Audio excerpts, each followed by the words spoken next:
Our world started with a data explosion, marked by an exponential growth in the volume, velocity, and variety of data being piped in and out of organizations. However, despite this new wealth in technology and data, businesses had never been so challenged to drive revenue growth, plagued by dark, siloed, unusable data, rendering their go-to-market motions useless. Until one day, the most courageous data heroes took back control of their company's most valuable asset, transforming their customer data sets from a burden to a true system of insight, capable of automating sales motions, delivering personalized marketing programs at scale, and driving predictable revenue growth for their business.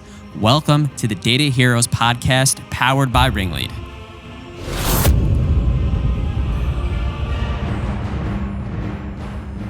Welcome, everybody, to another version of Talk Data to Me. We've got a very special guest today, Courtney Tobe from AvidXchange. She's the Marketing Operations Manager and a two-time Marketo champion. Welcome to the show, Courtney. Thank you, John. I'm excited to be here today. And we're excited to have you. The first thing our audience always likes to kind of understand is a little bit more about you personally. And so I'd like to ask what your story is that created this data hero. Yeah, so I definitely had a little bit of a unique path in terms of how I got to this marketing operations role that I'm in today. So I was actually an English major in college. And after college, I sort of decided to go into corporate communications, working for a company called Assurian out of Nashville, Tennessee, because what do you do with an English major? That was the question that I always got asked in college. So I started writing, doing internal communications. After working in that role for about 2 years, my dad tried to convince me to come back, work for him for our family business out of Louisville, Kentucky. It was a direct marketing firm.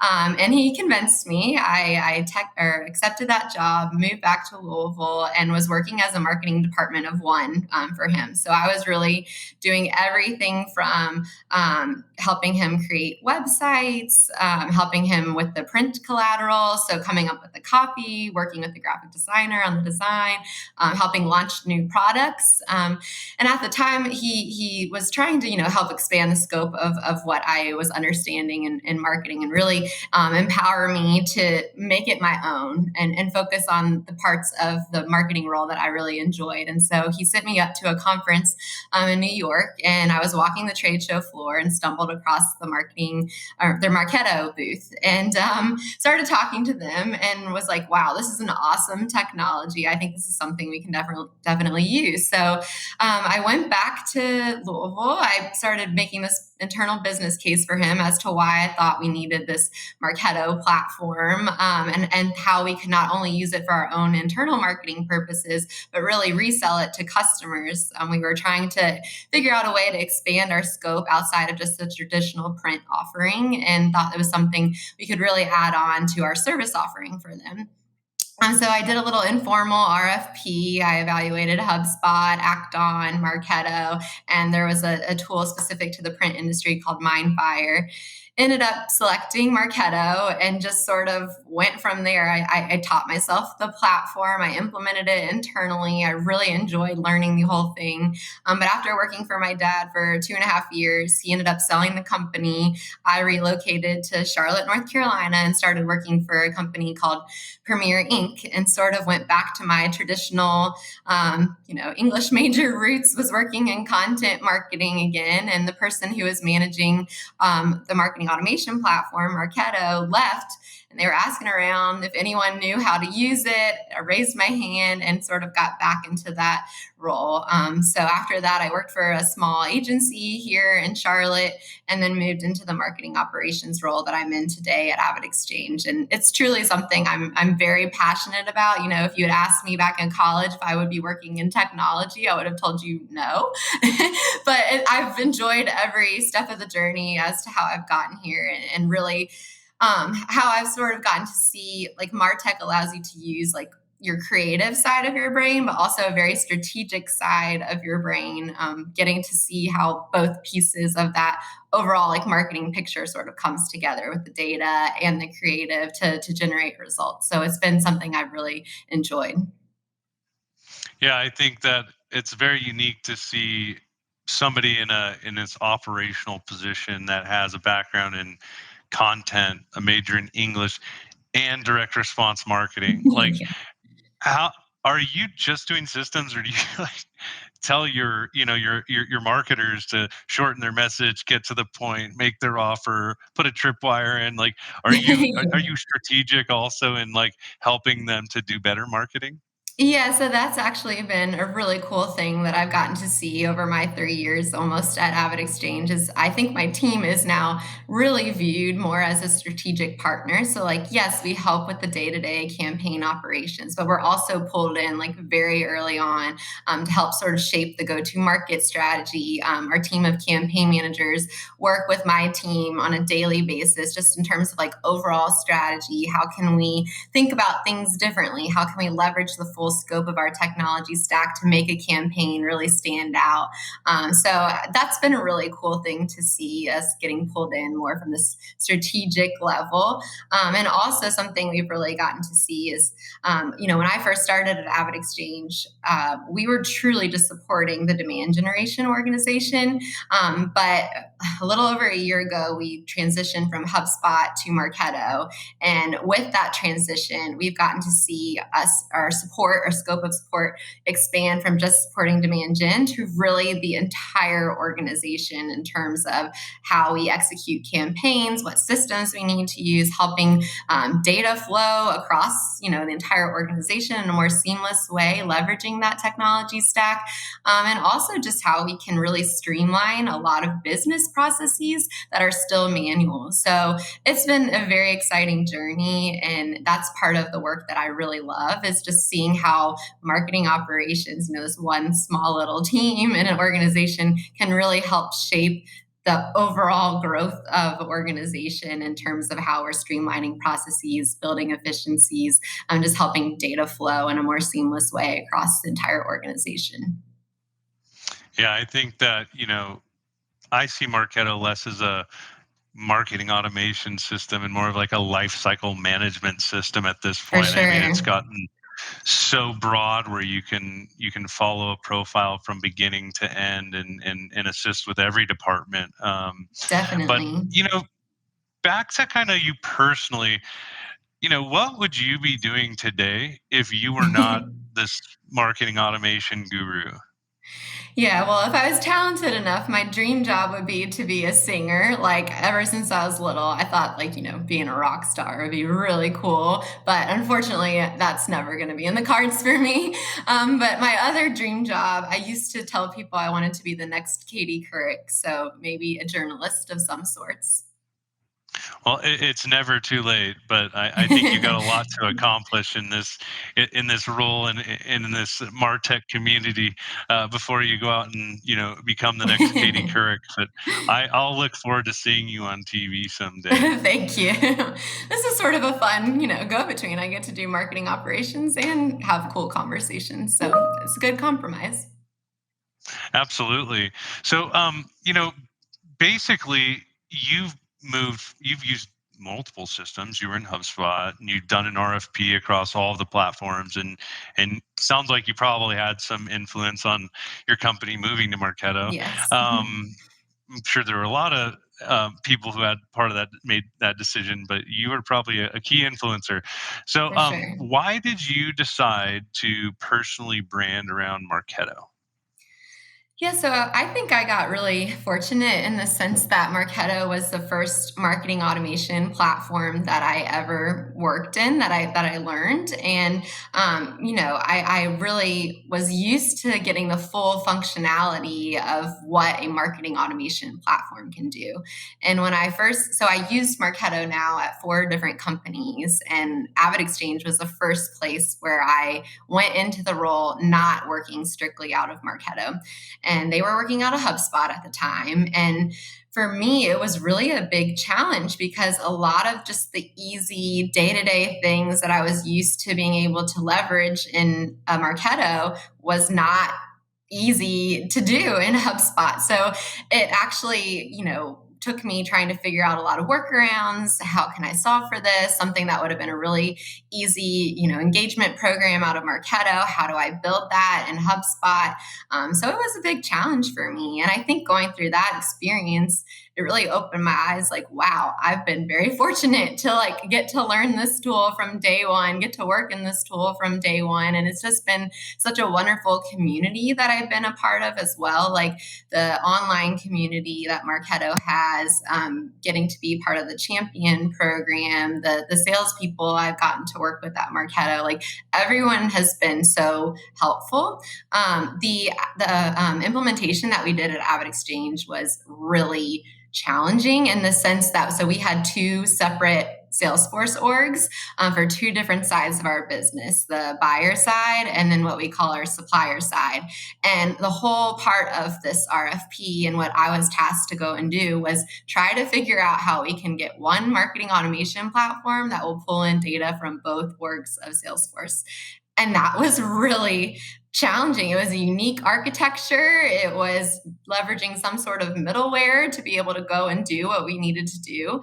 And Marketo, throughout that whole process, just really stepped up. They brought in their experts. They introduced me to middleware, companies that would be able to help with what we needed to accomplish. And so from that whole experience and just my understanding and involvement in the Marketo community, it just has been a great experience for me, learning the marketing automation platform, getting to meet people from all over the world, that it just felt very natural for me because it is something I'm so passionate about, and getting to sort of leverage that tool and have worked in it for so long now. It just was a natural step for me to really brand myself around the tool, because it is something I've experienced firsthand, how it makes a big difference when you're used to having, this robust functionality and then sort of going backwards. I was like, wow, I'm very fortunate, very lucky, and want to make sure, I'm able to share how good of a tool this is to as many people as I can. Yeah, I think I asked that question a lot, and it comes down to, well, we need enterprise level functionality, even if we're Right. an SMB growing, because everybody needs flexibility and control Right. of unique situations. And then the second was like, well, Eloq was also really enterprise ready, but Marketo has this community, and For there's sure. people that are online. There's a champion program. There are user groups. There are Right. Right. all these people. Like if I go into the community, I can get help with anything, and I just think Right. that's For so sure. refreshing. So, let's switch gears a little bit back to the data here and just kind of understand how you approach data. The first thing that I always look at, to align sales, marketing, development, like the Right. the executive alignment, it should start with Yes. data. And a lot of people call it like ideal customer profile, ideal account profile. How do you guys use data to zero in on specific profiles, first company profiles, then the people that you're going to want to align your organization to go after? Yeah, so this is a great question, actually, and it's something that's very timely for us, because as I mentioned, we sort of completed our big implementation into Marketo with these two different orgs of Salesforce just at the beginning of 2020. And as you know, 2020 had turned into a very interesting year. We were very thankful to be in that new platform so we could easily stand up and execute the scale of campaigns that we needed to be able to. But right now, we are getting to the point where we can start to sort of iterate upon what we implemented and how do we take this to the next level. And, cleaning up that data that we have in both orgs of Salesforce is a huge initiative that we are working on today. Figuring out how we build out a scoring model for our accounts, but also we're working with our data science team right now to try and figure out how to build like a MQL likeliness regression model that we can use for scoring within Marketo. So right now we're mostly using just a behavior customer lead score with some demographic functionality, but really being able to take a look at the existing customers that we have, doing another layer of sort of evaluation on top of that, and trying to be able to better identify who those people are earlier in our journey. Using that type of lead scoring model is a big initiative we're focusing on right now. And then, of course, account-based marketing, that's been a really hot topic over the last couple of years. And I would say we're really in the early stages of rolling that out at AvidXchange. And this is a very exciting project, but I think something that's so important to think about when you're working on account-based marketing is the cleanliness of your data. You have to be able to start with your data in a really good place in your CRM system to effectively do account-based marketing. And so there's a huge cleanup initiative that we're focusing on right now to start to transition to accounts. So we've been previously mostly working out of that lead object, and that can oftentimes, as I'm sure you know, create some issues where if leads aren't converted to a contact, there could be duplicate lead records that also have an existing contact, or there are leads that are not associated to an account. There are account owners that don't match the contact owner. And so a lot of just foundational cleanup work that has to happen on both, the growth operations side of the house. Like, it's truly a big partnership effort with sales ops and marketing ops that needs to happen to be able to sort of build these processes out at your organization. And we're in the thick of it all right now. Well, it's a fun project to pick up. Like, I always tell people, it's an ounce of prevention is worth a pound of cure, and For sure. cleaning data is not fun. Right. So, it sounds like you guys are going to take on some ABM initiatives, and yes, there's a lead table or a person table in the marketing system, and then there's this, account table in Salesforce, and right. those two tables don't typically work very well together. So, right. I guess the question is two-pronged. One is, if you can't link leads to accounts or convert them into contacts, what are the ramifications of that, whether it's, routing, attribution, et cetera? And then how do you accomplish, making that connection between a person and an account? Yeah, that's another great question. And I think something that every organization struggles with in one way, shape, or form. One thing that we're experiencing is, when we're reporting out to leadership, they really only care about the accounts. Like, who are the accounts that we are marketing to? Are they in our TAM and SOM? Are they the right people at those accounts? And with the way that everything is set up in Marketo, it is all at the person level.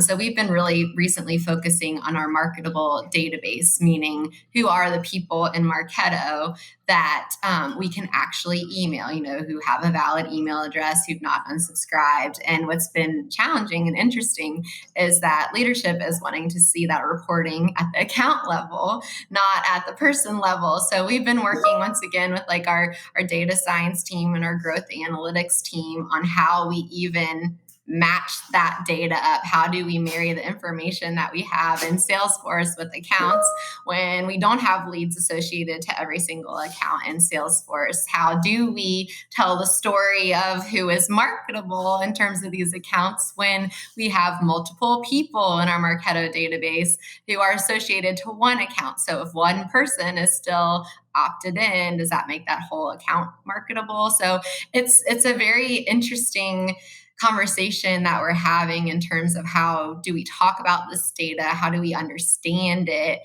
Is the account approach the best way to look at these things, or do we focus more on the person level? And it's an exercise we're going through right now, trying to pull a lot of that reporting out of Marketo and into like a Power BI environment so that we can better associate these things to what we have in Salesforce and try to identify the people, make that association to the account. Yeah, absolutely. I think it's critical. One of the biggest ones it's near and dear to my heart is we used to go to so many trade shows, and now we're doing digital events, and Yes. we get so many signups for these things, and we come home and it's like you're competing to get that list into Salesforce Right. and get it or Marketo and as fast as possible. Probably For Marketo because sure. that's best practice. But Yes. Yep. at the end of the day, like list curation can be such a pain, and part of that is like you got a list of people, they need to be tagged to accounts, and then we get to this leadership meeting at the end of the quarter and like, hey, we spent all this money on these trade shows and like nobody bought anything from us. I'm like, well, Right. if you were at the booth, you would see that about 50 companies that we ended up selling to later, or our customers and upsold, were actually meeting us there. It's just the person that met us at the booth went and told Right. somebody else who went to the website, and all of a sudden, For the website's sure. getting all the attribution for the That, the yeah, that opportunity. multi-touch attribution. Yep. Yeah, so For sure. I think that's one of the biggest challenges. But back to kind of just how you guys use data, right?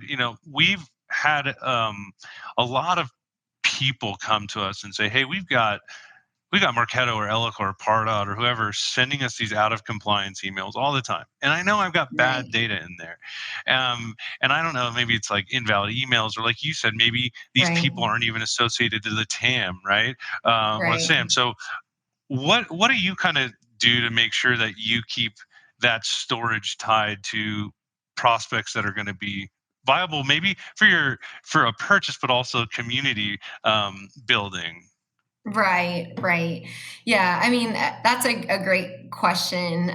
Sort of going back to just like data management overall. So my team does like pretty consistent audit in terms of just who is falling into that unmarketable space. And we have a tool called Zero Bounce that we use to help identify like invalid email addresses to continue or not, or to ensure we're not continuing to email those people. We have implemented an intelligent lead routing tool to do a better job of like improving the overall prospect and customer experience so that if someone new does come in through a form or a trade show or webinar or anything like that, they're not getting routed to a new person every single time. So that's a huge piece of that lead to account identification. That's not a great customer experience if every single time you talk to a company, you're talking to someone different. You have to tell your story over again. So we're really actively working on trying to make improvements to that. And then just like our segmentations is something that's super important to us. We're very vertical heavy in terms of how we go to market. So trying to identify earlier on in the journey what bucket this prospect falls into so we can send them more relevant, more targeted messaging, and better nurture them along the journey is like a huge focus of what we do in terms of data. And a lot of that comes from Salesforce. It comes from appending data via Zoom Info, progressive profiling that we use on our forms. So that's another big piece that I would say we really focus on. So, do you guys internally? It sounds like you have Zero Bounce. I have a question about them, but I'm asking about Zoom Info first. Yeah. Do you internally do you have Zoom Info license for both sales use and marketing use? So not currently. It's mostly lives within our sales ops function, and they have like a cleanse that they do. I think every Sunday to really help append a lot of the net new data that we have. But yes, that's something we're definitely looking into because I would love to be able to add that to forms so that a lot of that data appends automatically upon submission, or be able to just better use that in terms of how we're targeting within Marketo. Yeah, we found that Zoom Info is an amazing foundational source. They've got a Oh, breadth for of sure. information across, technographics, intent, contact. Definitely. Obviously, my sales team loves the direct dial phone numbers, but For in sure. marketing, we like, industry, employee size, revenue, all these other attributes that we can use. And but Definitely. Zero Bounce, email deliverability. I mean, this is like when if I talk to a Marketo admin, it's like I swear it's 8 times out of 10 they're not using something like zero bounce, because Marketo doesn't, Yeah. it says valid, invalid, right? Oh, Like for they'll tell you if sure. something's valid or invalid, but they're not really using a service that, I think zero bounce has like 28 different signals or details that it Yes. can send back with a status. So do you Yeah. use any sort of like Marketo normalization programs to take those codes that it sends back and like set groups to quarantine or do other things so that you're not So sending really bad data into sales? that's a project we're actively working on right now. And that's a really good point that you bring up. Like, I would say, the email piece of a marketing automation tool, just like being very specialized in that, is not always the same skill set, right, as like the Marketo admin. And so that's a business case I built last summer internally as to why we needed someone on the marketing operations team and the digital marketing team solely dedicated to email. Because in the COVID world, we scaled our email marketing like 5 times of what we were doing before. And so we now have a dedicated person on our team to really pay attention to those deliverability metrics. She was who suggested a tool like Zero Bounce and is monitoring that closely. We're now evaluating like how because it's different licensing levels in terms of the functionality that you get. So now we're like looking at adding that into Marketo, like upon form append, updating our database on a consistent basis so we can better understand who we actually have in our marketable database that we can actually email, what the different reasons are. So then we could use a tool like a Zoom info or something to try and clean that, get like the BDM team to work it so that we can try to like get those names that we don't have as a marketing person in our database anymore, someone we can market to again. So she's been tremendous help to our team in terms of just our overall email marketing strategy, what we need to focus on, how we can make our actual emails better in terms of offer, A/B testing strategy. So really been great to have her on board. Yeah, there's just about nothing that can drown your business faster than reaching blacklists and not Oh, being for able to sure. deliver emails, especially at Yeah. this time. And I think, Zero Bounce is such a cool company. If you go onto their website, like you can buy right off their website, you can calculate your prices. You don't like, you Right. literally don't need to talk to anybody. They have For sure. APIs that can be plugged into, enrichment programs and stuff. And Yeah.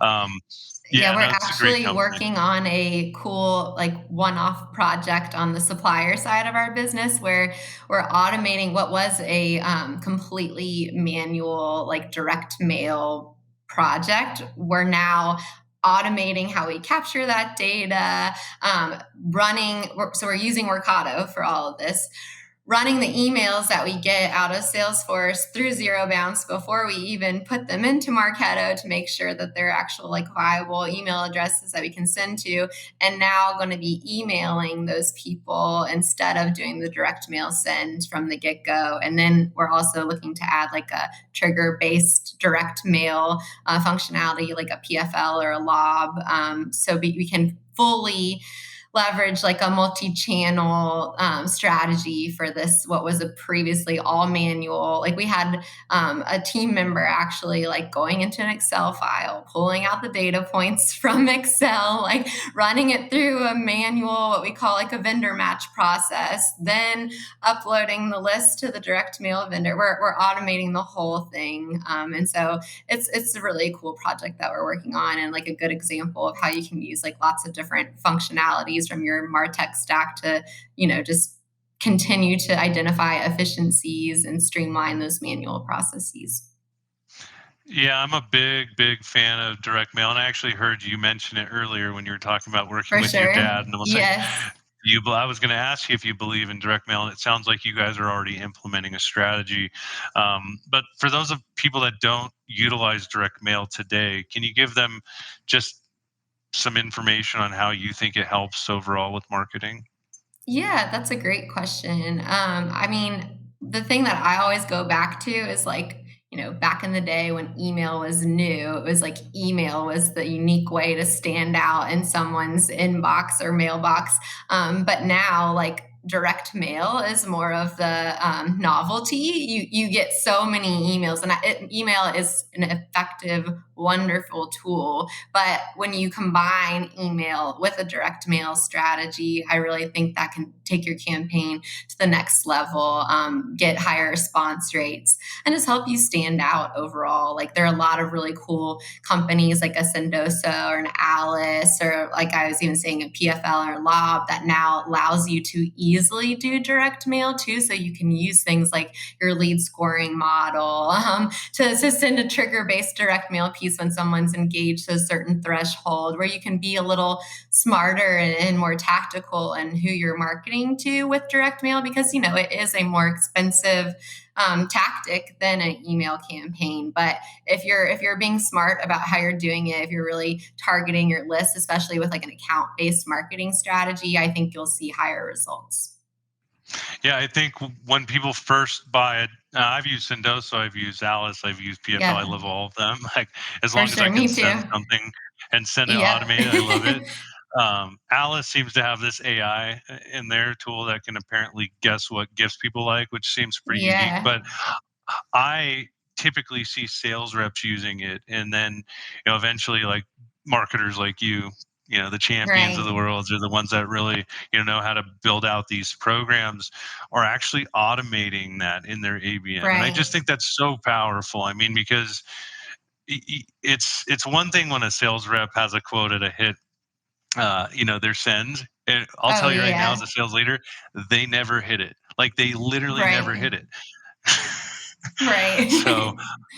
um, Yeah, no, I think one. Go Sendoso for is it. what we're using. Sorry, Sendoso is what we're using internally, and we've even incorporated it into some of our nurture programs within Marketo. So once again, like if they've hit a certain scoring threshold, if they've engaged with several of our emails in the nurture program but haven't actually like raised their hand, we'll send an automated Sendoso touch out to them, trying to get them over the hump. And so that's something Hallie Moser on my team recently did the implementation for Sendoso. She did a wonderful job with it. And now all of our campaign managers are incorporating different components of Sendoso into just their day-to-day campaigns. So it's been really cool to see the adoption of that internally.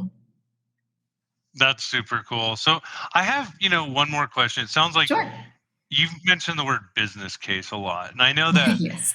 when it comes to data and marketing ops technologies, people are thinking bloat, bloat, bloat, but it's not. It's not bloat. You need to truly build business cases around why data and these systems are going to change your company. And if you could help us to, a lot of these readers out here or viewers, they're going to have to undertake this process of building business cases as well. And it sounds Right. like your dad, even back right out of college, was Yes. making you build business cases. So, what kind of information can you give to help others who are building a business case for a data solution or a MarTech solution to get, the eye of the team that's going to sponsor the program?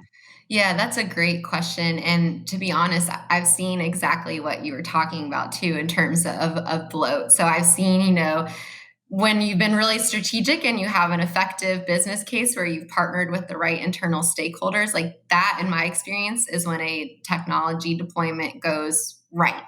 But if it's just sort of, we need this tool and we need it now, and we just need to get it signed, oftentimes I think that's where things sort of can go awry and then lead to the conversation that you're talking about. Like, why did we buy this tool? Was it effective? A lot of times it's not the tool itself. It's just they weren't necessarily ready. It wasn't the right tool. It didn't solve for all their needs. So the way I typically try to approach it is really from that strategic level. So I'll actually start with like internal conversations of all the necessary stakeholders who I think will be leveraging this tool or could possibly leverage the tool, and really just try to understand what it is they're looking for, like what they need, what things that might be of service to them that I might not necessarily be thinking about in operations. Try to get all of those down and really even put together like a checklist, or I guess it's more of that like formal RFP requirements document, and circulate it with all of those stakeholders to make sure everyone's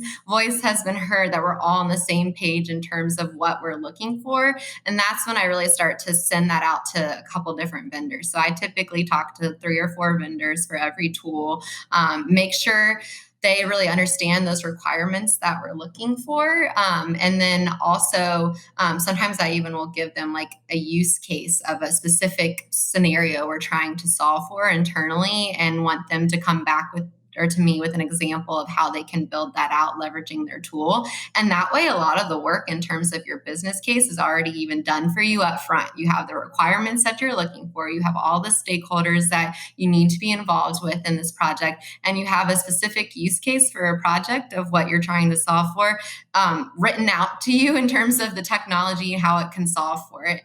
So that's really where I start. And then I also recommend having like a project plan basically finished before even signing on the dotted line. So that way you don't have this back and forth in terms of we've signed, why is it taking so long to stand up?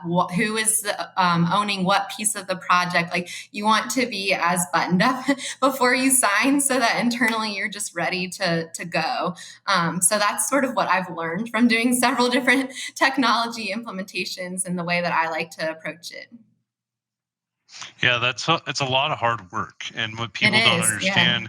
I actually train my sellers. I say, 9 times out of 10, maybe even more than that, your customer's not going to do a proper business case. They're not going to. It's a lot of hard work. It Like is, yeah. whoever you work for in the last few, like they're lucky to have you, because Thank you. that is something that most people when they're buying a solution do not take the time to interview stakeholders, get opinions of different departments that are going to help, understand how it's going to change things like things that actually not just production, but like how are Right. they going to drive more pipeline? How are they going to close deals faster? How are they going to communicate with buyers in a more personalized way? And I think that's a great way to kind of segue into just the end of our session today. But I know that, if we have you on a couple more times, we're going to dive deep into some of the details of these things. And For we really sure. appreciate you joining the show today. I think you were amazing. And, Thank you. thank you so much. No, thank you so much for the opportunity. I would love to come back and dig deeper into a lot of these topics as well. So this is really a fun conversation for me. Awesome. Well, thanks so much. And until next time. Thank you.